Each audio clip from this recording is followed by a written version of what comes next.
ಅವರೇ ಎನ್ಕ್ರೋಚ್ಮೆಂಟ್ ಮಾಡಿಕೊಂಡಿದ್ದಾಗಿ ಅಲ್ಲಿ ಪ್ರವಾಹ ಉಂಟಾಗುತ್ತೆ. ಹೌದೌದು ಅಲ್ಲಿ ನೋಡ್ರಿ ಅವರು ಎಲ್ಲ ನೀರು ಮಹಾರಾಷ್ಟ್ರದ ಸಾಕಷ್ಟು ಉಪಯೋಗ ಮಾಡ್ಕೊಂಡಾರೆ. ಯಾಕಂದ್ರೆ ನಮ್ಮ ರಾಜ್ಯದವರು ಅದರಲ್ಲ ಇವರು ಎಲ್ಲರೂ, ಅದು ಯಡಿಯೂರಪ್ಪ ಬೊಮ್ಮಾಯಿ ಹಿಡಿದು ಎಲ್ಲರೂ 25,000 ಕೋಟಿ ಕೊಡ್ತೀವಿ, ಅಟ್ಟು ಕೊಡ್ತೀವಿ. ಬರೇ ಉತ್ತರ ಕನ್ನಡ ಬಂದ ಭಾಷಣ ಮಾಡಿದ್ರು. ಇದೇ ಯಡಿಯೂರಪ್ಪನೇ ಕೊಡಲಿಲ್ಲ, ₹1 ಇಟ್ಟಿರಲಿಲ್ಲ. ನಾನೇ ಮತ್ತೆ ಜಗಳ ತಗೊಂಡು 10,000 ಕೋಟಿ ಅನೌನ್ಸ್ ಮಾಡಿದ್ರು ವಿಧಾನಸಭೆ ಚರಂತಿ ಮಠ. ನಾನು ಅಭಯ್ ಪಾಟೀಲ್ರು ಯಡಿಯೂರಪ್ಪ ಬಜೆಟ್ ಓದುವಾಗನೇ ಬೈಕಾಟ್ ಮಾಡಿ ಹೋದಿವಿ. ಯಾಕಂದ್ರೆ ನಮ್ಮ ಕೃಷ್ಣ ಮೇಲ್ದಂಡ ₹1 ಇಟ್ಟಿದ್ದಿಲ್ಲ. ಅದ್ರ ಜಗಳದ ನಮ್ಮದು. ಜನರ ಅಭಿವೃದ್ಧಿ ಸಲುವಾಗಿ ಜಗಳಾಡ್ತೀವಿ. ನಾನೇ ಆ ಮಂತ್ರಿ ಸಲುವಾಗಿ ಅಡ್ಡಾಡಿಲ್ಲ, ಅದ್ರ ಸಲುವಾಗಿ ಅಡ್ಡಾಡಿಲ್ಲ. ನಾ ಈ MP ಗಳಿಗೆ ಹೇಳ್ತೀನಿ, ನೀವು ಕೇಂದ್ರ ಮ್ಯಾಗ ಒತ್ತಡ ಹಾಕಬೇಕು. ನೀವು ಮೊದಲು ಈ ರಾಜ್ಯದ ಜನರ ಹಿತ ಕಾಪಾಡೋದು ಮಾಡ್ಬೇಕು. ಯಾವುದೇ ಪಕ್ಷ ಇರಲಿ, ಕಾಂಗ್ರೆಸ್ ಇರಲಿ, ಬಿಜೆಪಿ.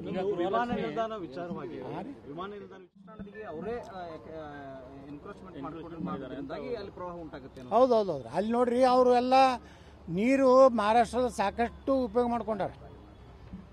ಯಾಕಂದ್ರೆ ನಮ್ಮ ರಾಜ್ಯದವರು ಅದರಲ್ಲ ಇವರು ಎಲ್ಲರೂ, ಅದು ಯಡಿಯೂರಪ್ಪ ಬೊಮ್ಮಾಯಿ ಹಿಡಿದು ಎಲ್ಲರೂ 25,000 ಕೋಟಿ ಕೊಡ್ತೀವಿ, ಅಟ್ಟು ಕೊಡ್ತೀವಿ. ಬರೇ ಉತ್ತರ ಕನ್ನಡ ಬಂದ ಭಾಷಣ ಮಾಡಿದ್ರು. ಇದೇ ಯಡಿಯೂರಪ್ಪನೇ ಕೊಡಲಿಲ್ಲ, ₹1 ಇಟ್ಟಿರಲಿಲ್ಲ. ನಾನೇ ಮತ್ತೆ ಜಗಳ ತಗೊಂಡು 10,000 ಕೋಟಿ ಅನೌನ್ಸ್ ಮಾಡಿದ್ರು ವಿಧಾನಸಭೆ ಚರಂತಿ ಮಠ. ನಾನು ಅಭಯ್ ಪಾಟೀಲ್ರು ಯಡಿಯೂರಪ್ಪ ಬಜೆಟ್ ಓದುವಾಗನೇ ಬೈಕಾಟ್ ಮಾಡಿ ಹೋದಿವಿ. ಯಾಕಂದ್ರೆ ನಮ್ಮ ಕೃಷ್ಣ ಮೇಲ್ದಂಡ ₹1 ಇಟ್ಟಿದ್ದಿಲ್ಲ. ಅದ್ರ ಜಗಳದ ನಮ್ಮದು. ಜನರ ಅಭಿವೃದ್ಧಿ ಸಲುವಾಗಿ ಜಗಳಾಡ್ತೀವಿ.